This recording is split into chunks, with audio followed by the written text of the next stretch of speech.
हमें भी करना तो पड़ेगा। आपके पति पीसीएस अधिकारी हैं, परिवार की जिम्मेदारी भी है आपके ऊपर, हाँ जी। तो कभी आपके मन में ये विचार नहीं आया, पिछले 20 साल से आप लगातार एज ए डेंटिस्ट प्रैक्टिस कर रही हैं, कभी विचार आया हो भी इसको छोड़ दूं और परिवार की तरफ ध्यान दूं? देखिए सच तो कभी भी ऐसा नहीं रहा, बट हाँ एक स्टेज ऐसी आई थी तो मेरे हस्बैंड की पोस्टिंग बाहर थी, तो वो 10-15 दिन तक कभी घर नहीं आते थे। तब मैंने सोचा था कि इस तरह से नहीं जा सकता। मेरा बेटा बहुत छोटा था, 3 साल का था।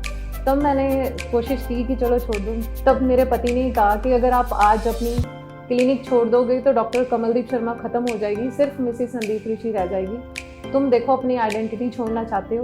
एंड ही एनकरेज मी कि मैं अपने काम में कंटिन्यू करूँ, और मैंने किया। देखिए 20 साल बाद आप एक बार फिर से स्टूडेंट बनने जा रही हैं, तो जब बन गई हैं जाने नहीं, तो आपको कैसा लगता है कि अजीब नहीं लग रहा आपको? मुझे तो स्टूडेंट बनने में बहुत मज़ा आ रहा है, बट हाँ मेरे थोड़ा टीचर्स को एक्लेमेटाइज करने में टाइम लगा, क्योंकि मेरे एचओडी के बिना ऑलमोस्ट सारे टीचर मेरे से उम्र में कम है। मेरे लिए तो टीचर ही हैं, बट उनको मेरा अपना स्टूडेंट एक्सेप्ट करने में शायद उनको थोड़ा वक्त लगा होगा।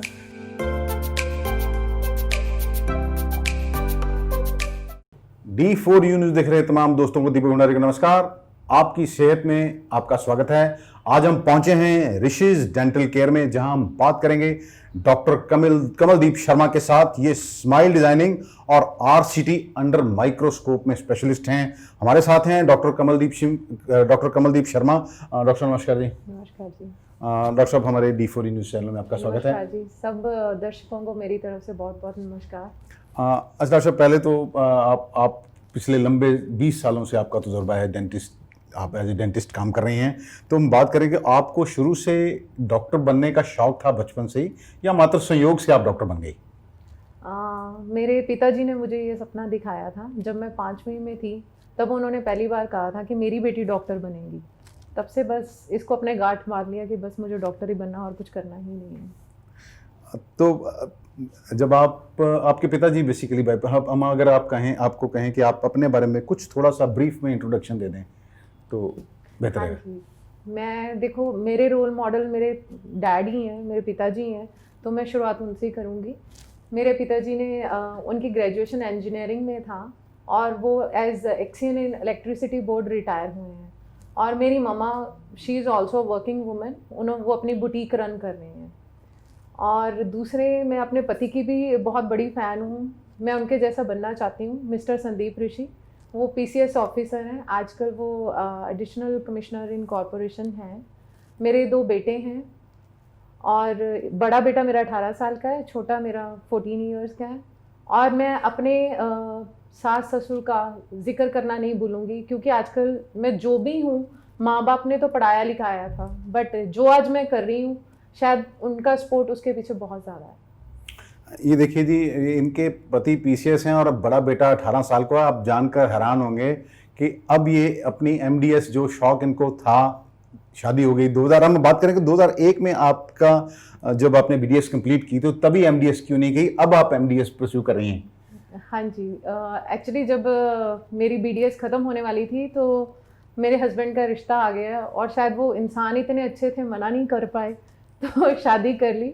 अब इतने सालों बाद मेरे पति ने मुझे एनकरेज किया कि मैं अपना जो ड्रीम था, जो पीछे छूट गया था, अब मैं उसको पूरा करूं। तो ही इज़ द वन की जो मुझे फोर्स करते रहते हैं कुछ अच्छा करने के लिए। आज मैं प्रैक्टिस भी कर रही हूँ, तो शायद उनका बहुत बड़ा सपोर्ट है मेरे लिए। अच्छा, अगर हम बात करें तो देखिए 20 साल बाद आप एक बार फिर से स्टूडेंट बनने जा रही हैं, तो जब बन गई हैं जा नहीं रही, तो आपको कैसा लगता है कि अजीब नहीं लग रहा आपको? क्योंकि हमारी जानकारी के अनुसार कुछ ऐसे आपके टीचर होंगे जो आपसे एज में भी छोटे होंगे। हाँ जी, बिल्कुल। मुझे तो स्टूडेंट बनने में बहुत मज़ा आ रहा है, बट हाँ मेरे थोड़ा टीचर्स को एक्लेमेटाइज करने में टाइम लगा, क्योंकि मेरे एचओडी के बिना ऑलमोस्ट सारे टीचर मेरे से उम्र में कम है। मेरे लिए तो टीचर ही हैं, बट उनको मेरा अपना स्टूडेंट एक्सेप्ट करने में शायद उनको थोड़ा वक्त लगा होगा। तो जैसे आपने बताया कि आपका बड़ा बेटा 18 साल का है, तो वो +2 में है। अब आप भी कभी, आपको लगा नहीं कि जैसे ये कैरियर बिल्डिंग स्टेज है उसकी भी, तो आपको कभी हेजिटेशन महसूस नहीं हुई, हिचक नहीं हुई कि बच्चे को पढ़ाऊँ या बच्चे का ध्यान रखूँ, या अपनी एज ए डेंटिस्ट काम करूँ, या मैं फिर से स्टूडेंट बन के अपनी पढ़ाई पूरी करूँ? देखो मेरा मानना ये है कि जो पेरेंट्स होते हैं वही अपने बच्चों को मोटिवेट कर सकते हैं। हम सिर्फ कह नहीं सकते पढ़ लो पढ़ लो। अगर हम साथ में पढ़ने ही बैठ जाएंगे तो बच्चे के पास भी कोई चॉइस नहीं है ना, तो उसको भी पढ़ना ही पड़ेगा। माँ भी पढ़ रही है, बच्चे भी पढ़ रहे हैं। तो एंड मुझे कुछ ये लगता है कि जैसे मेरे हस्बैंड की जॉब है, वो भी बहुत हार्ड वर्किंग है, मदर भी उनकी हार्ड वर्किंग, कह ही सकती हूँ मैं कि सारा दिन क्लिनिक में काम किया पढ़ लिया। तो बच्चों की इटसेल्फ मोटिवेशन है कि अगर हमारे माँ बाप हैं तो हमें भी काम करना ही पड़ेगा, हमें भी करना तो पड़ेगा। आपके पति पीसीएस अधिकारी हैं, परिवार की जिम्मेदारी भी है आपके ऊपर, हाँ जी। तो कभी आपके मन में ये विचार नहीं आया, पिछले 20 साल से आप लगातार एज ए डेंटिस्ट प्रैक्टिस कर रही हैं, कभी विचार आया हो भी इसको छोड़ दूं और परिवार की तरफ ध्यान दूं? देखिए एज सच तो कभी भी ऐसा नहीं रहा, बट हाँ एक स्टेज ऐसे आई थी तो मेरे हस्बैंड की पोस्टिंग बाहर थी, तो वो 10-15 दिन तक कभी घर नहीं आते थे। तब मैंने सोचा था कि इस तरह से नहीं जा सकता। मेरा बेटा बहुत छोटा था, 3 साल का था। तब मैंने कोशिश की कि चलो छोड़ दूँ। तब मेरे पति ने कहा कि अगर आप आज अपनी क्लिनिक छोड़ दोगे तो डॉक्टर कमलदीप शर्मा ख़त्म हो जाएगी, सिर्फ मिसेस संदीप ऋषि रह जाएगी। तुम देखो अपनी आइडेंटिटी छोड़ना चाहते हो। एंड ही एनकरेज्ड मी कि मैं अपने काम में कंटिन्यू करूं, और मैंने किया फिर। तो आपने अपनी पहचान को बरकरार रखने के लिए और हाँ टैलेंट का फायदा लोगों को देने के लिए आपने कंटिन्यू किया है। हाँ जी, कंटिन्यू किया। अच्छा, हम बात करें तो आपको नेशनल लेवल पर एज ए डेंटिस्ट की पहचान कैसे मिली? हाँ जी, ये सफ़र कुछ 4 साल पहले शुरू हुआ, जब मेरा दिल किया कि अब डेंटिस्ट्री को थोड़ा उस तरीके से किया जाए कि जो इंटरनेशनल मायनों के हिसाब से हो। तो आई वाज उन कुछ चंद शुरू के डेंटिस्ट में थी जिन्होंने अपने क्लिनिक में माइक्रोस्कोप लिया और रबर डैम आइसोलेशन की, और मैंने अपने केसेस को जो था इंटरनेशनल डेंटल ग्रुप्स में पोस्ट करना शुरू किया। वहाँ से मुझे थोड़ी आइडेंटिफिकेशन नेशनली इंटरनेशनली मिलना शुरू हुआ। आज मैं एक ग्रुप की मॉडरेटर भी हूँ जिसमें कह लीजिए 1 लाख डेंटिस्ट जो हैं वो मेंबर हैं। अच्छा डॉक्टर साहब, हम बात करें तो पीजी का ज़माना है आजकल, पोस्ट ग्रेजुएशन का ज़माना हाँ है, आपने 20 साल से एज ए डेंटिस्ट काम कर रही हैं, तो आपके लिए क्या चुनौतियां रही इन 20 सालों में? 20 सालों में डेंटिस्ट के लिए देखिए, पहले तो जब मैंने प्रैक्टिस शुरू किया था डेंटिस्ट का इतना वो लोगों में अवेयरनेस नहीं था। पहले तो अवेयरनेस क्रिएट करना ही अपने आप में एक बड़ी चुनौती थी। फिर उसके बाद जैसे कि हम डेंटिस्ट्री में नई नई चीज़ें लेके आते जा रहे हैं, इम्प्लांट्स लेके आ रहे हैं, फुल माउथ रिहैबिलिटेशन है, और जो आज की डेंटिस्ट्री है वो सिर्फ दांत निकालने पे और दांत लगाने पे बेस्ड नहीं है। आजकल न्यूरोमस्कुलर डेंटिस्ट्री है। जैसे बहुत सारे लोगों को पता नहीं होता है कि उनकी कोई सर्वाइकल पेन है, उनका हेडेक रहता है, उनकी बैक रहती है, वो फिजियोथेरेपी कराते रहते हैं, दवाइयाँ खाते रहते हैं, बट असली कारण उनके मुंह में होता है। जब उनके दांत घिस जाते हैं, बाइट सही नहीं होती, तो हमारे जो मसल्स हैं वो रिलैक्स नहीं कर पाते, तो अल्टीमेटली उसके साथ पेशेंट्स को जो है सर्वाइकल पेन शुरू हो जाता है और उनका हेडेक रहना शुरू हो जाता है। और कई बार पेशेंट को पता भी नहीं चलता, और कई बार उनको कोई गाइड करने वाला भी नहीं मिलता कि इसका कारण ये है। तो ये सब हमारे लिए चुनौतियाँ हैं कि आजकल के जो पेशेंट्स हैं उनको जो नया डेंटिस्ट्री में आ रहा है, नई चॉइसेस आ रही हैं, उनके बारे में बताना, सीखना और उनके मुंह में करना, उनको मोटिवेट करना, वो अपने आप में एक चुनौती बन के रह गया। अच्छा डॉक्टर साहब, आपको नहीं लगता कि लोग आंखें तो 2 दी हैं भगवान ने, दांत 32 दिए हैं, इसलिए लोग अपने दांतों के प्रति इतने सजग नहीं हैं जितने होने चाहिए? वो कहते हैं 1-2 निकल भी जाएंगे तो कोई फर्क नहीं पड़ेगा। हाँ जी, आप कुछ हद तक तो सही कह रहे हो। इंडिया में तो लोगों का यही है, बट हर एक दांत की अपने मुंह में एक इम्पॉर्टेंस होती है, उसका होना ज़रूरी होता है। जो फ्रंट के दांत है वो पीछे के दांतों का काम नहीं कर सकते, और जो पीछे के दांत है वो आगे के दांतों का काम नहीं कर सकते। तो हर एक दांत का होना इम्पॉर्टेंट है। जैसे मैंने बताया कि इससे फिर सर्वाइकल पेन है, या जब दांत निकलते हैं और अगर हम सही वक्त पे नहीं लगाते तो ये कॉम्प्लिकेशंस आना शुरू हो जाती हैं। फिर आप फिजियोथेरेपी करा लो, जितनी मर्जी ट्रीटमेंट ले लो, वो ठीक नहीं होती। अच्छा डॉक्टर साहब, अगर बात करें कि दांतों की बीमारियां कौन सी कॉमन हैं और इनके बढ़ने का कारण क्या है?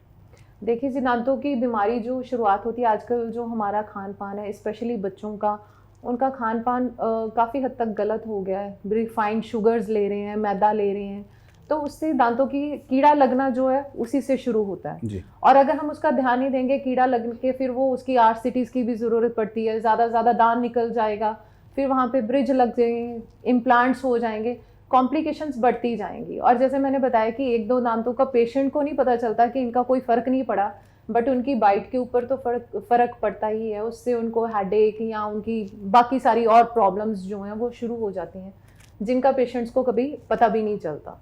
अच्छा, अगर हम बात करें यहाँ तो कई चीज़ें, जैसे आज भी लोग दंत साजों के पास चले जाते हैं।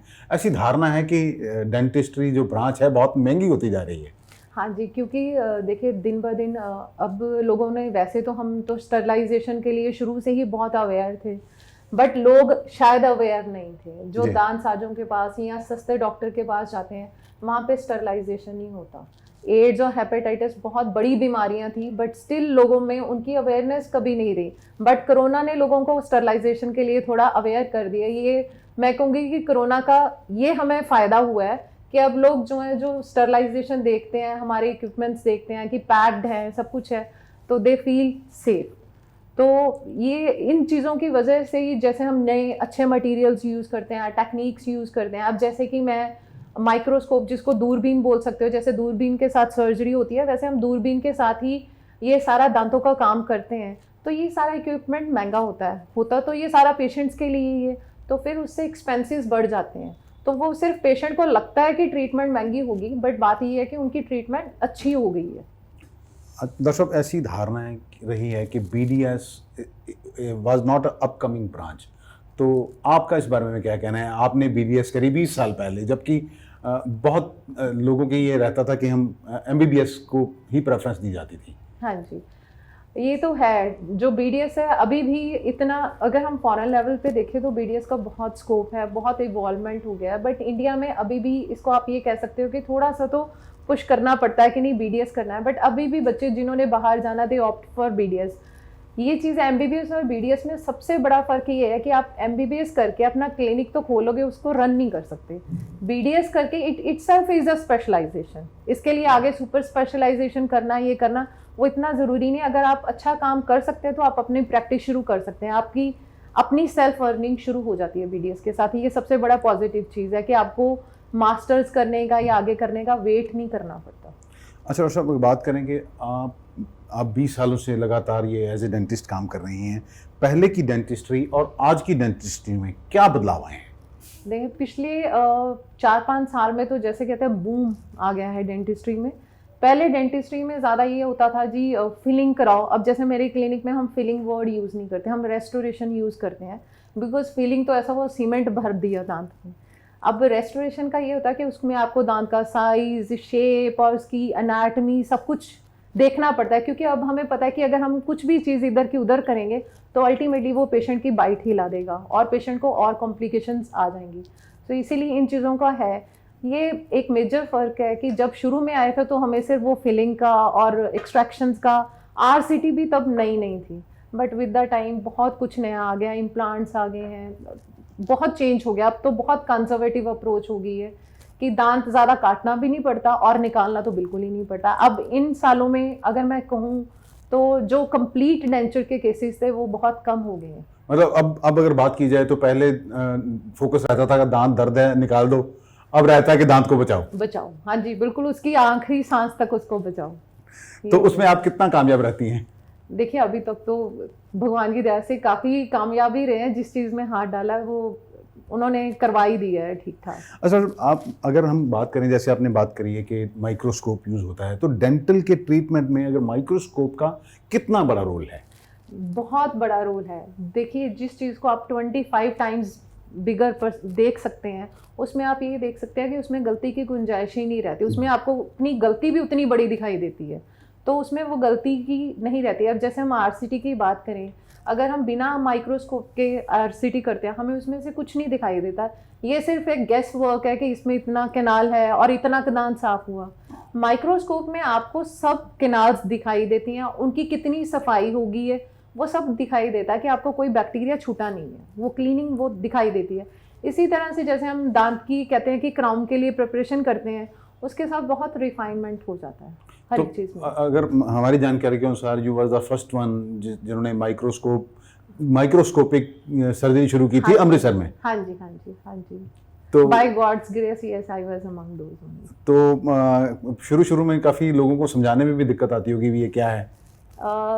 आप कह सकते हैं, but it was more fascinating. जब पेशेंट को आप सामने दिखा रहे हैं कि ये देखो ये चीज़ ऐसा है, ऐसा दिखता है, तो patients get motivated themselves. And मैं ये कहूँगी कि भगवान की दया रही है आज तक कि पिछले 17-18 साल से मैं प्रैक्टिस कर रही हूँ, मेरे पेशेंट्स बहुत अच्छे हैं, मैं उनसे जो बात करती हूँ वो समझते हैं उस लेवल पे जाके और वो करवाते हैं वैसा ट्रीटमेंट।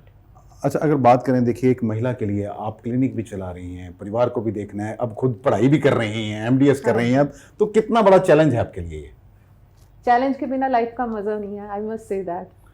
सीधी सीधी लाइफ का कोई मज़ा नहीं है, तो चैलेंजेस तो आते रहने चाहिए, मतलब हम्स एंड डम्प्स लाइफ में होने चाहिए। और कोई भी वर्किंग वुमेन, मैं हूँ या कोई भी किसी भी एरिया की हो, एक फैमिली सपोर्ट के बिना कुछ भी नहीं हो सकता। तो अगर हम बात करें आप अपनी कामयाबी के, आप एक कामयाब डेंटिस्ट हैं अमृतसर की, तो इस कामयाबी के पीछे किसका हाथ मानती हैं? सबसे पहले तो देखो मेरे टीचर्स हैं जिन्होंने इस लायक बनाया, मेरे पिताजी हैं, और सबसे बड़े जो हैं वो हैं मेरे हस्बैंड। वो he is a biggest power behind what ever I am doing. उन्होंने कभी मुझे किसी चीज़ से रोका नहीं है, and he always supported. In fact जो ये अभी एमडीएस की हम बात कर रहे हैं, he was the one who took care of it. मैंने तो सिर्फ एग्ज़ाम ही दिया था, काउंसलिंग वगैरह तो वर्चुअली सब उन्होंने ही अटेंड किया है। तो he is a biggest power behind everything I am doing, not only dentistry, what ever I am doing in my life. तो आप हमारे दर्शकों को इस संदेश देना चाहें?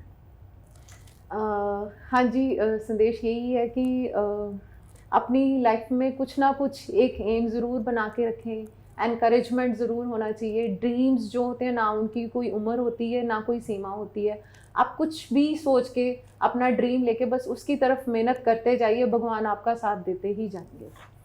धन्यवाद हमारे साथ बात करने के लिए। ये थी डॉक्टर कमलदीप शर्मा, डेंटिस्ट हैं, smile designing and RCT under microscope में इन्हें महारत हासिल है। देखिए ये अब 20 साल बाद फिर से इन्होंने पढ़ाई शुरू की है। इनके जो टीचर हैं इनसे छोटे हैं, बेटा इनका +2 में है, और ये इनका ये बहुत बड़ा संदेश है लोगों के लिए भी, अपने सपनों को पूरा करने के लिए जी जान लगा दें, क्योंकि ज़िंदगी एक बार मिली है, ज़िंदगी ना मिलेगी दोबारा। इसलिए हमारा भी अपने चैनल के माध्यम से तमाम दर्शकों को यही संदेश है कि खुश रहें, अपने दांतों का ख्याल रखें और अपने सपनों को पूरा करने के लिए जी जान लगा दें। अमृतसर से D4 न्यूज़ के लिए दीपक भंडारी की खास रिपोर्ट।